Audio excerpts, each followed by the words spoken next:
My name is William Furlong. I usually have a lovely assistant, Lucy, but she's out of town. So Christy is assisting us today. Christy is the food and beverage manager at Lady Luck Casino. So we've got some well-qualified help today. She's going to help get everything together. Christy does know more than she lets on about food. She was one of the managers at 208 South Lamar in Oxford, if anybody remembers that. She opened the place and managed it for 4 years, okay. 4 or 5 years, longer than we want to admit. Right. But today we're going to talk about some winter soups. As usual, I have a plan in my head how a lesson, teachers know this, how a lesson plan is going to go when you send Angie recipes 2 months before the class. But then when you try to execute a lesson plan, it doesn't always go in order. So I know it says we're going to start on potato leek, but the first thing that you're going to sample today is the super easy chicken noodle soup. This is a super simple recipe. In fact, it's so easy that I didn't feel like it was necessary to make it step by step with you. I know you can all smell the gumbo that's going here. I wanted you to see that you could make this gumbo in the time that this class takes. So that's the one that I really wanted to show you. If you came to this class last year, you had an awesome grilled pimento cheese with your tomato basil soup. This year we're doing muffalettas with the shrimp and andouille gumbo. So that'll be the little add-on treat. Well, we can go ahead and get started on this chicken noodle soup. And this is a super easy one. And I gave you some, and you'll see today that there are some recipes here. And the potato leek soup that we're going to go to next, I changed the rules on that one too. I made a sweet potato leek. So there are some things that you can do to make this easier, or you can make it more homemade if you choose to. For this soup, you need the 3 quarts of chicken stock. Whether you use a homemade chicken stock, you use a canned chicken stock, or if you prefer to use the Better Than bouillon. This makes a really, really nice broth. This is what I used today. What is that? Better Than bouillon. It's a base. You can get it at Kroger or Walmart or Corner Market has it as well. Corner Market in Vicksburg, you can get it at Corner Market, Walmart, or Kroger. The carrots. And traditionally when you make a stock, you have the trinity, the carrots, the celery, the onions. I always leave them in my chicken noodle soup to make it hearty. It's really for flavor, but I add it to make it hearty. And a winter soup, I think, should be filling. It should be hearty. It should be something that can stand alone as a meal. So adding that, and you'll notice the egg noodles that I added today to this. So we've gone past that, the salt and pepper. 8 ounces of medium egg noodles, and be careful with the egg noodles.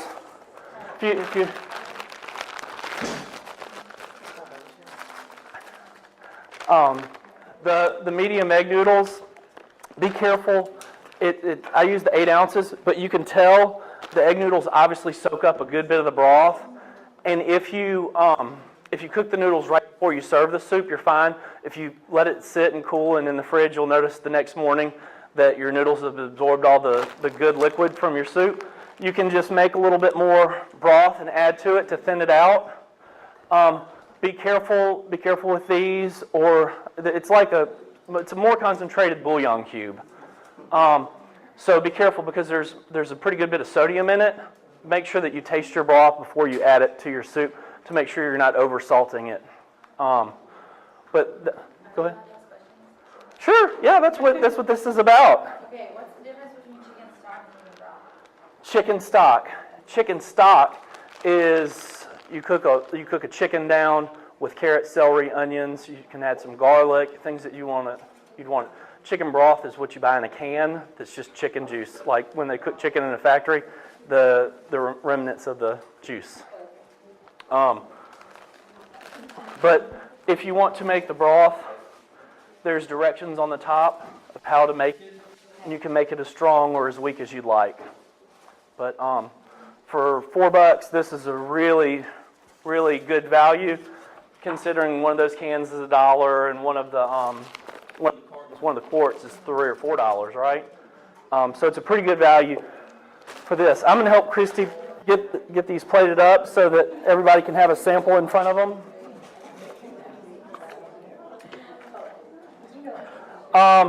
You'll notice the thing that I did last here was add the fresh parsley. I need 7. Was add the fresh parsley. I did that last because I didn't want that parsley to cook and wilt or brown, and because that parsley is going to add a kick of flavor to the end of it. I did make a note in the instructions, I think, that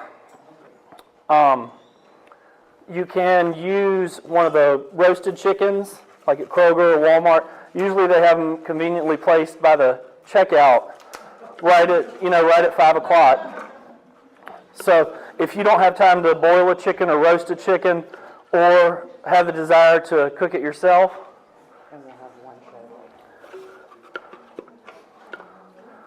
Did you make this, is this with better than bouillon? this is with Better Than Bouillon. I actually used boneless, skinless chicken breast in this one, and I roasted them. I just salt and peppered and roasted them, cooled them, chopped them. If you choose to use the roasted chicken from Kroger or Walmart, those are great. The meat's done, it has plenty of flavor. You just need to make sure that your stock has flavor from the broth or from whatever you choose to use. If you don't have time, like I said, if you don't have time to cook a whole chicken, break down a chicken, cook it, and make your own stock, it's a great option. Go ahead. Okay, sorry, I literally don't. And this is my next door neighbor asking the question, so. I literally don't know anything about cooking, sorry. What kind of slice is a julienne slice? Julienne, let me show you. Julienne is a long, thin slice, and I've got the wrong things to julienne here. I wish I had a regular onion, but all the onions are in there. So it's a long, thin strip, exactly. When you cut, when you cut an onion in half, and then you just cut it into strips, a julienne's a long, thin strip. Sure. Please, anybody, don't hesitate to ask questions. That's why I'm here. How is the chicken noodle? Is that good? Well, we are going to move right along. Looks like we'll go back to where we started in the menu. That's a good place to go back to. The potato leek. Does everybody know what a leek is?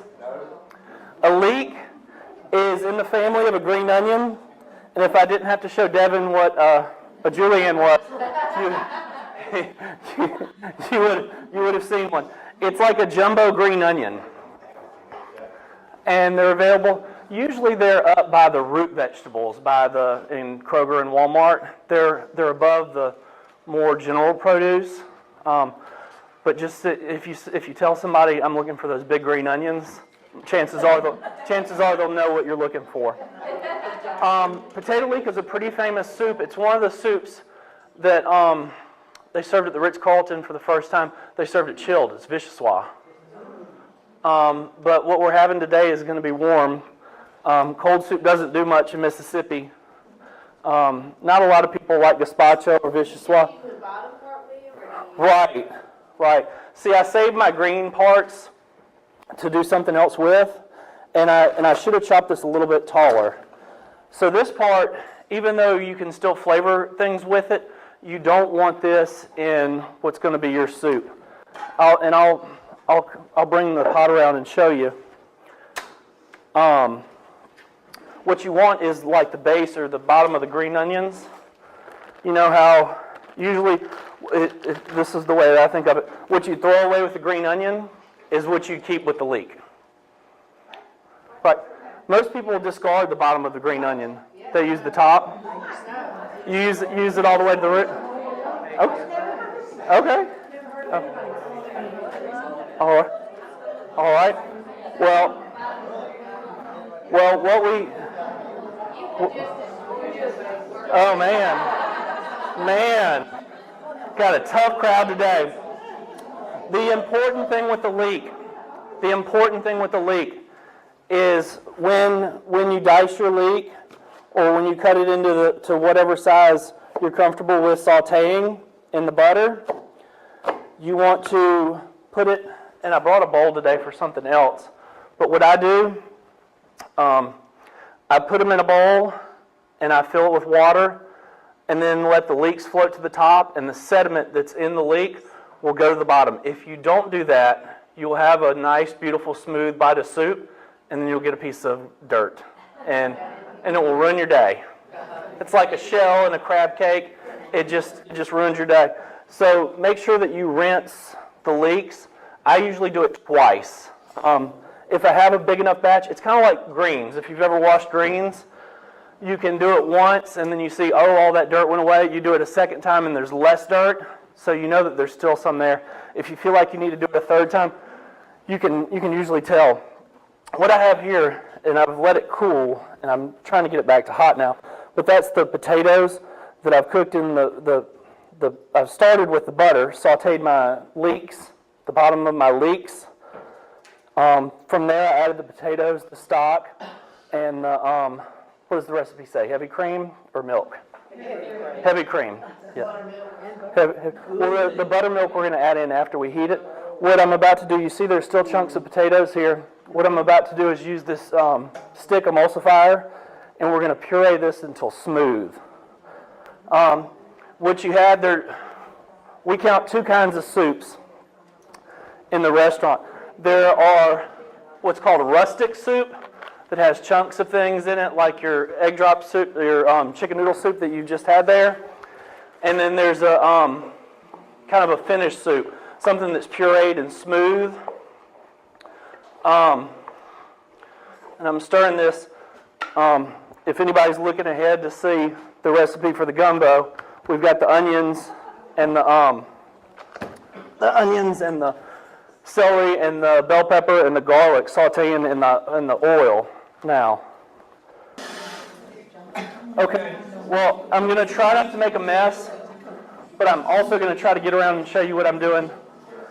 If you don't have a stick mixer or an emulsifier, you can use your food processor or a blender. If you use the food processor or the blender, I really recommend that you let it cool all the way down. You only make that mistake once when you're covered with hot stuff. Well, what I would do is I'd strain out the solids. If I was using a food processor or a blender, I would strain out most of the solids, leave the liquid behind, and really let the food processor do the work so that you don't have so much going through it.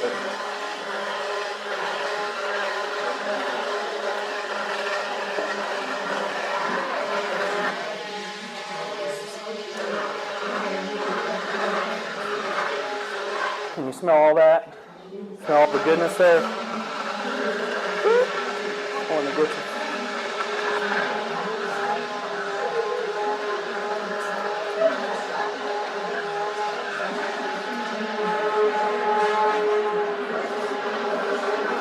It's usually easier when you're not trying to do so much.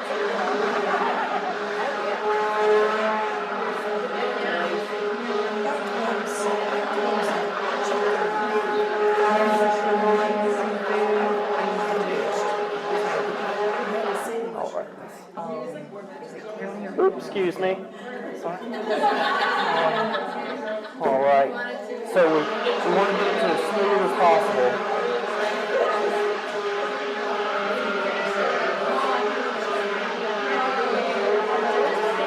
The leeks. So in here we have the leeks that are sauteed, that are sweated down in the butter. Then we've added the potatoes, the stock, and the cream too. So this is going to be thick once we get it pureed. and then we're going to add the buttermilk to thin it out. And then we don't cook the buttermilk. We heat the buttermilk when we heat it back. There's cream in there, right? I did use sweet potato. They are in there? Right, they are. There were chunks, and now see, it's got a.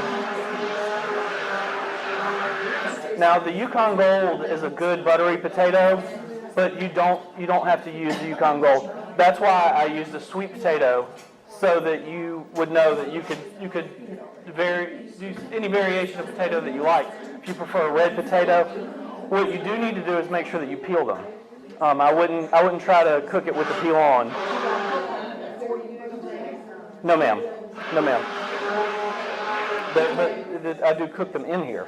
Right.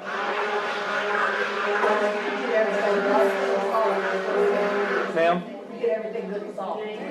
Right. It says stir in. Right. Bring to a barrel, reduce heat, cover, gently simmer until. Stir in that cream buttermilk. Add the potatoes, the chicken broth, and heat. So it's chicken.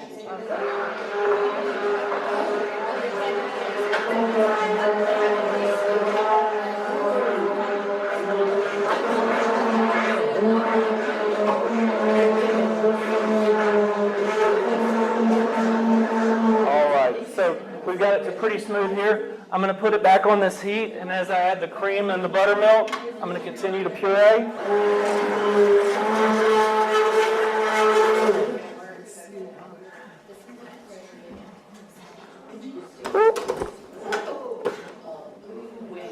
That's why you don't do it when you're hot, when it's hot.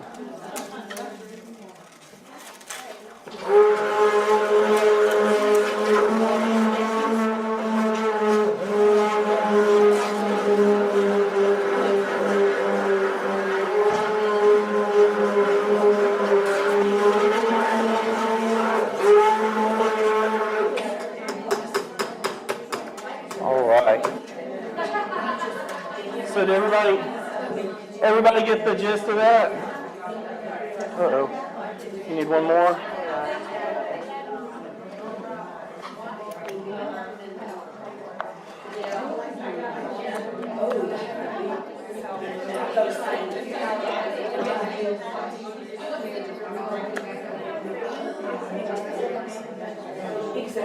All right.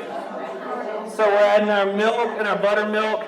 We're going to heat a little bit before we serve. Does anybody know, if you don't have buttermilk at home, how do you make buttermilk? Milk and lemon juice. Milk. If you have a cup, if you don't have buttermilk at home and you want to make this recipe, you have milk in the fridge. Add a teaspoon of lemon juice to it. Stir and let it sit for a few minutes. That will add the acidity that will curdle the milk to make it taste like buttermilk. For anything? For anything, right. Just a teaspoon of lemon juice to a cup, a teaspoon to a cup. Why am I using buttermilk in this? For the flavor. Right.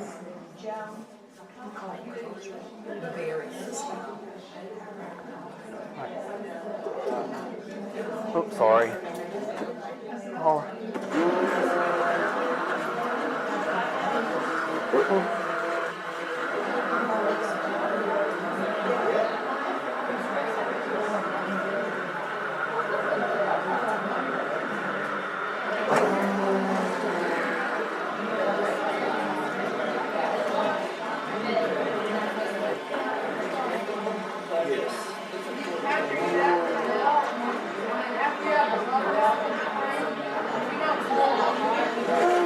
You don't need to bring it to a boil. That's a great question. After you add the buttermilk and the cream, you just need to heat it to warm to serve.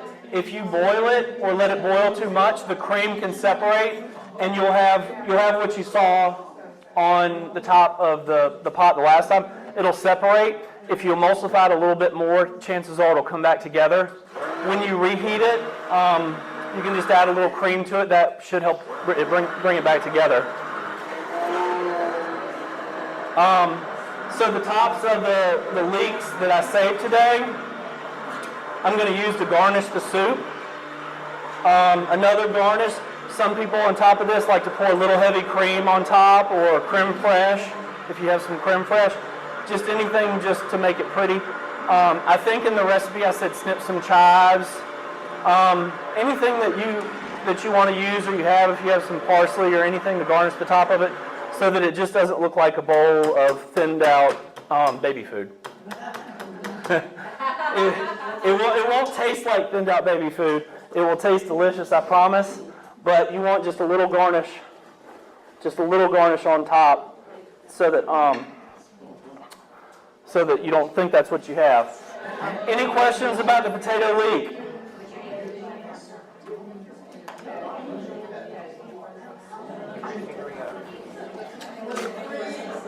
It will freeze. It will freeze perfectly, but just be mindful that when you bring it back to hot, you need to almost bring it to a boil, and if it does separate, have some cream just to add to it. If you have whole milk, that might do it, but heavy cream will help it if it separates. Just add a little bit of cool cream, and that should bring it back together. So far, how do you feel about the sweet potatoes? Do you like it? It's a good variation on it.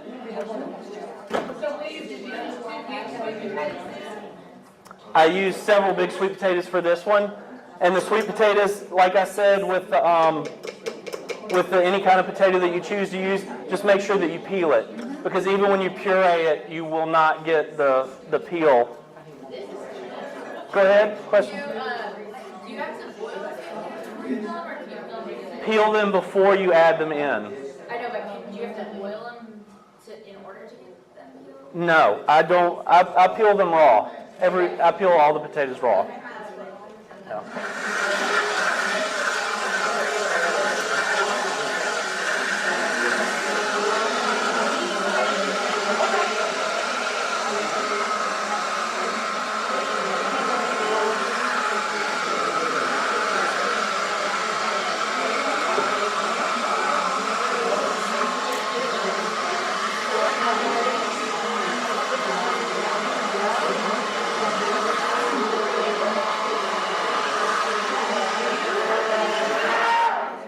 I'm pureeing the.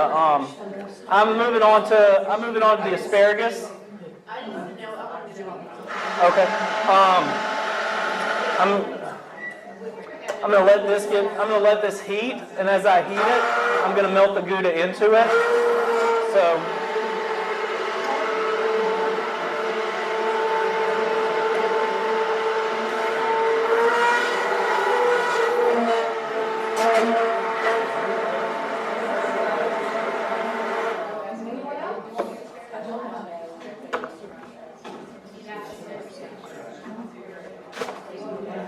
All right.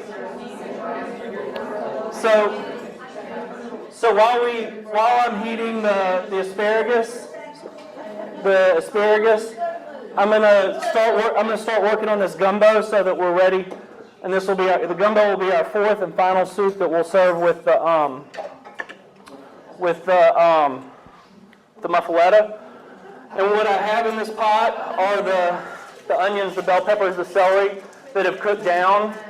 If anybody was here when we started this, I didn't bring oil today. I used the oil that kind of the roux settled in the jar and there was oil on top of it.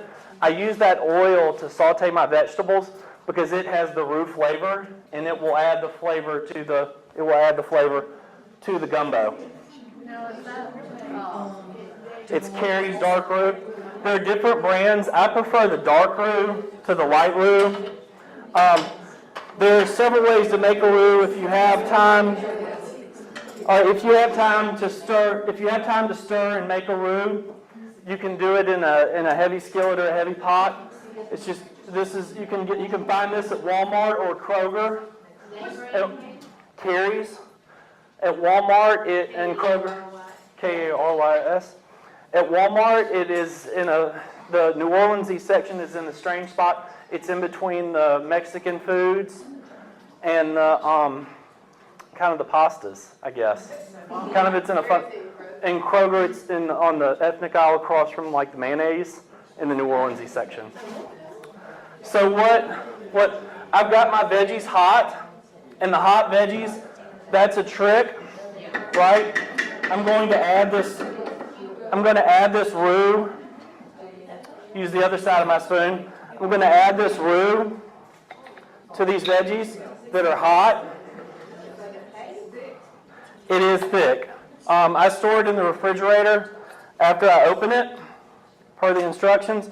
When you do that, it gets a little bit thicker, and it's okay pulling it out in chunks like that, because in these hot veggies, it's going to smooth out.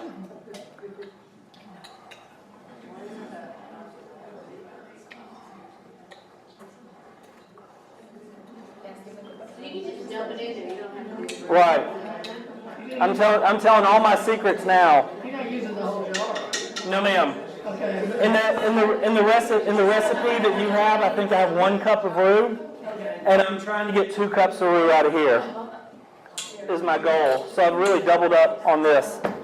Now, in the recipe, gumbo is one of those great dishes that you can tailor to your taste.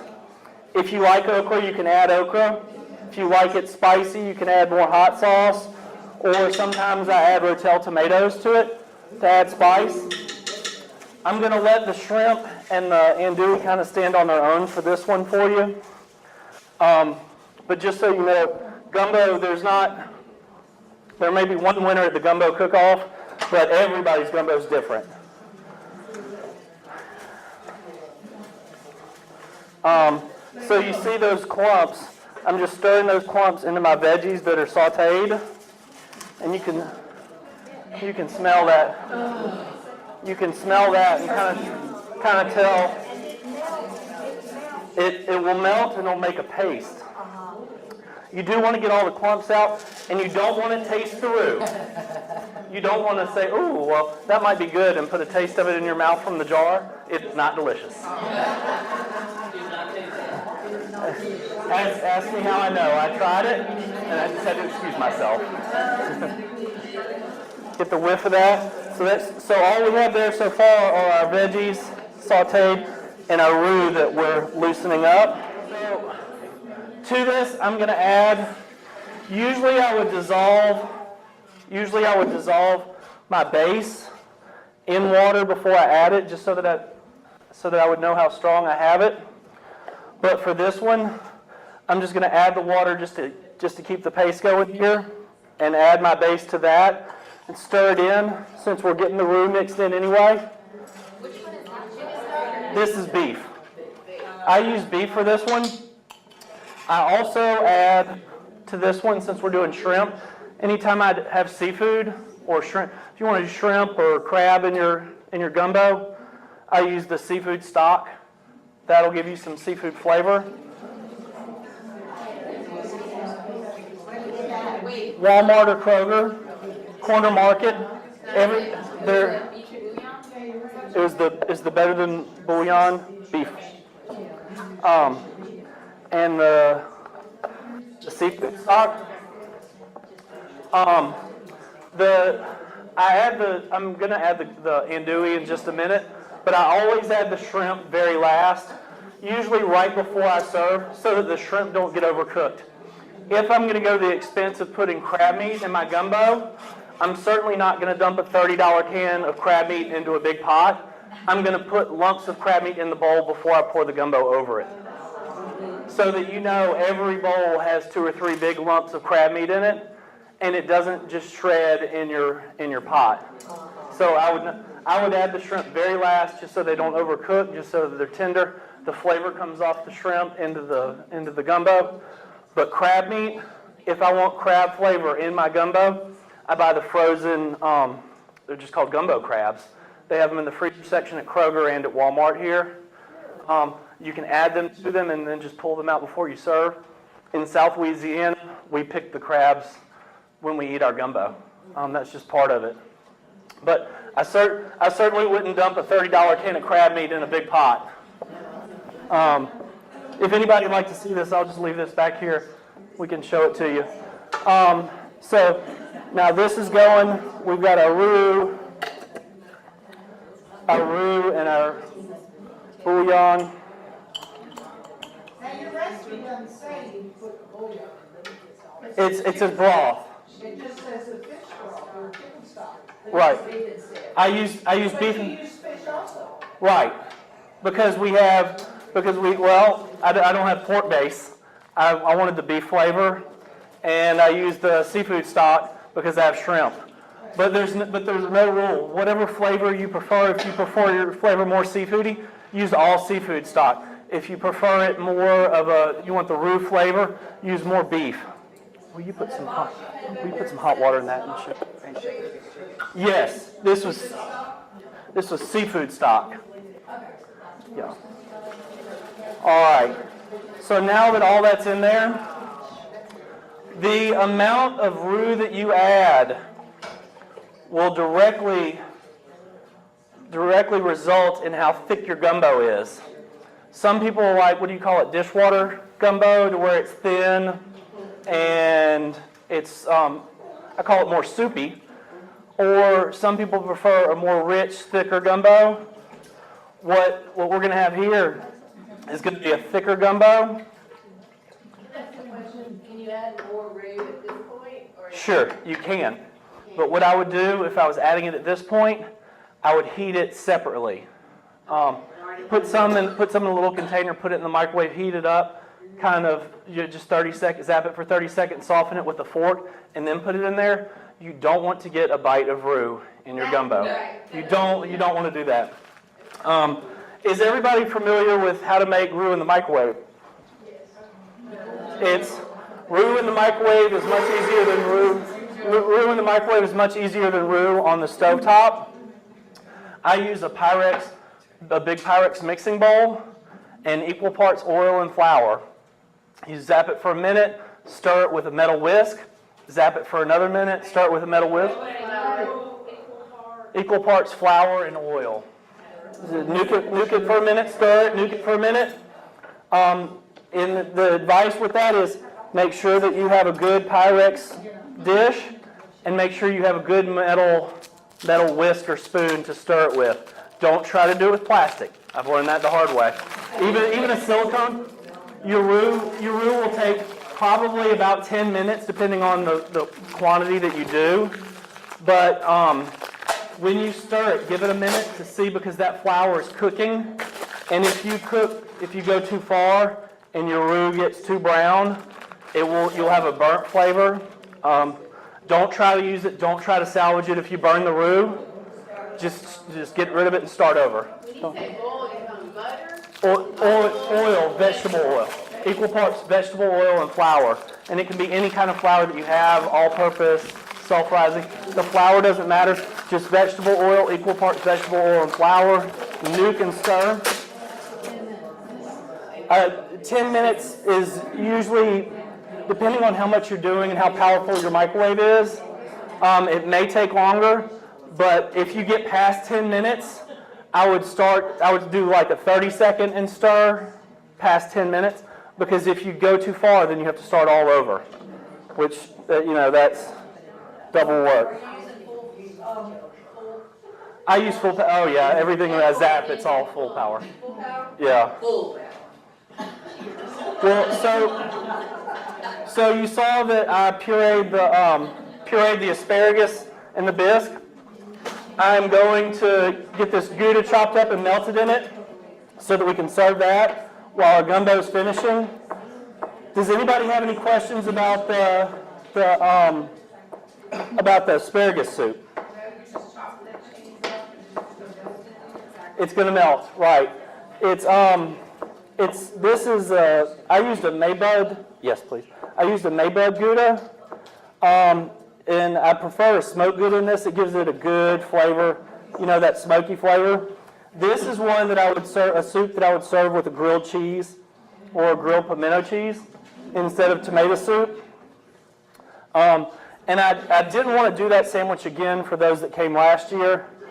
I didn't want you to think I'm a one-trick pony, and only have one thing. I promise you'll like the muffaletta. But while this will take just a minute to melt in there, and then we'll start serving that. While that's going and getting all cheesy and ooey gooey. Now in that soup, you don't have to use the best cheese that Kroger has. Some of the smoked Goudas can get pricey, like the Havartis, and you don't want to use $20 worth of cheese in the soup. That's why I use the Maybud. It's more economical. It's less than $5 a round, I think. And it's a good cheese. It's a good cheese just to have around in case you have people show up or an excuse to have a glass of wine. So, do you puree the asparagus first? I did. But can you have asparagus like The asparagus soup is one that I would serve. Remember how I said that there are rustic soups and there are more refined soups? This one I would rather pureed, because the asparagus, if you don't puree it, when you cook it in the stock, it can be stringy. So if you don't puree it, you could get strings, and you don't. Do you boil it separately and puree it and then put it in? No, I cooked it in with the this one. I think the recipe is just a pretty basic bechamel, just a cream sauce with asparagus and broth. Let me go to my cheat sheet. Asparagus soup. Right, so the shallots and so in this, you start with just the butter and the shallots, and you saute until soft, and you add the flour. When you add that flour, it's like you're making a blonde roux. There is what you're doing. You're using the oil from the butter. The flour is going to absorb that oil, and it's going to thicken your soup. To that, you stir constantly so that way that your roux stays blonde. The flour doesn't cook in it. Then you gradually stir in the wine, the milk, and the broth. That will make, when you add the milk to it, that makes the bechamel. That's the basic white sauce that most sauces are based from. The wine adds the flavor to it, and the broth is for flavor. The broth is also to thin it, because the asparagus, when you puree the asparagus, is going to add a thickness to the soup that goes beyond what the flour does for you. So you'll see that that cheesiness is all melting and getting good and gooey. If you wanted to make it look fancy, you could put it on the palette. Right. If you wanted to garnish with asparagus, that's a great idea. This one you could also garnish with creme fraiche or heavy cream, or grate some of the Gouda on top if you have extra. That would be a really good way to garnish it. Do you want to taste it? Get a spoon and see where we are. So what you saw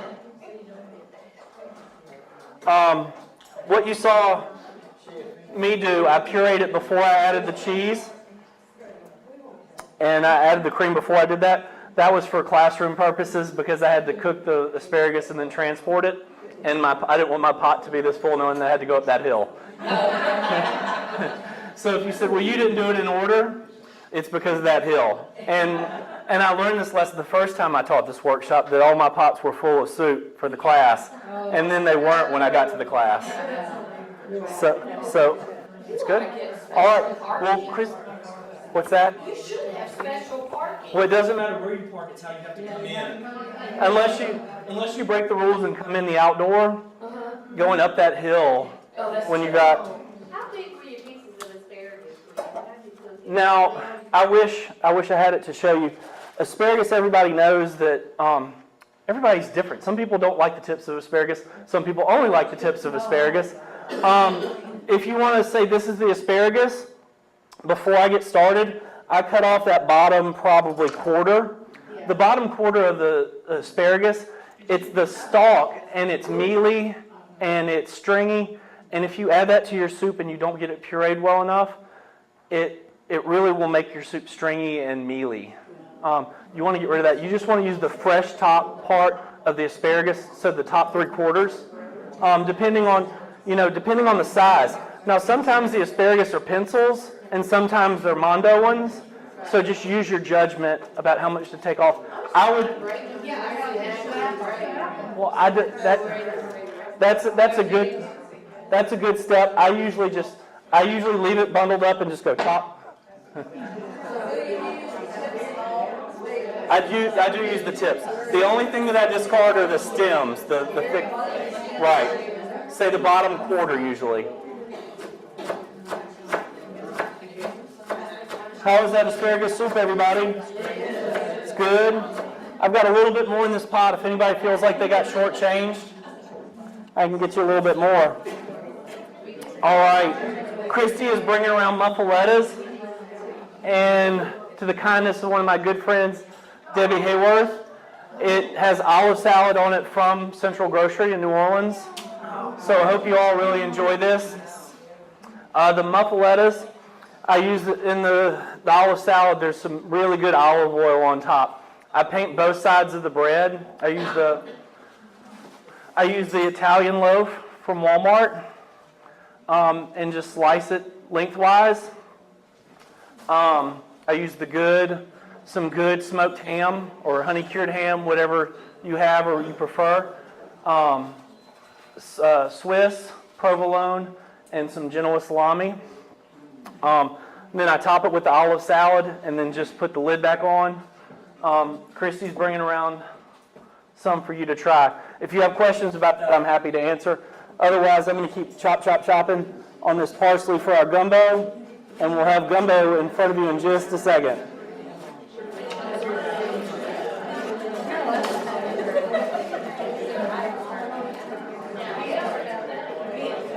The cheese on the muffaletta.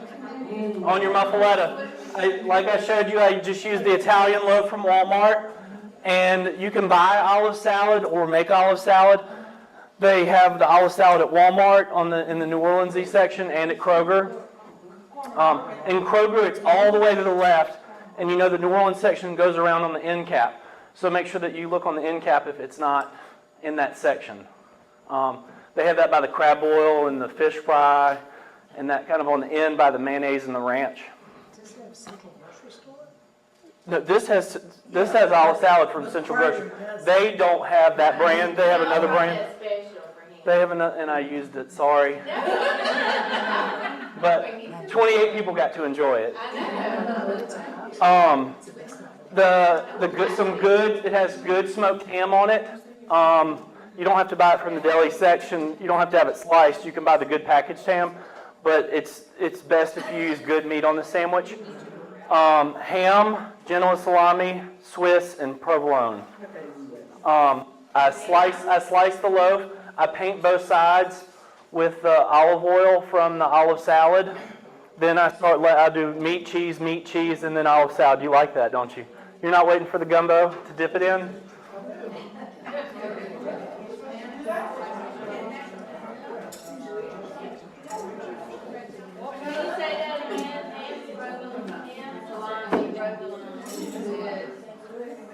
Ham, Genoa salami, Swiss, and provolone.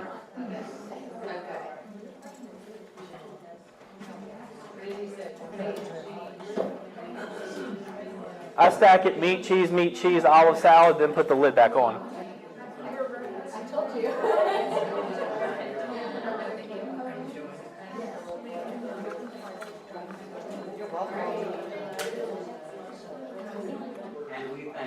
Well, thank you all so much for coming. Thank you. If you have any questions, Angie usually puts my contact on the cover page of that, doesn't she? Email and phone. Email. Class that at the Leek in the south of New Orleans did gumbo, and he put a scoop of potato salad in it. Mayonnaise. New Orleans people do the funniest stuff. They put mayonnaise to make it creamy. They put potato salad on top of it. And that's a standard Christmas Eve thing at my house. Really? Potato salad, ham, and gumbo. Why the three go together, I have no idea. It's a standard, either ham or pork loin. Ham or...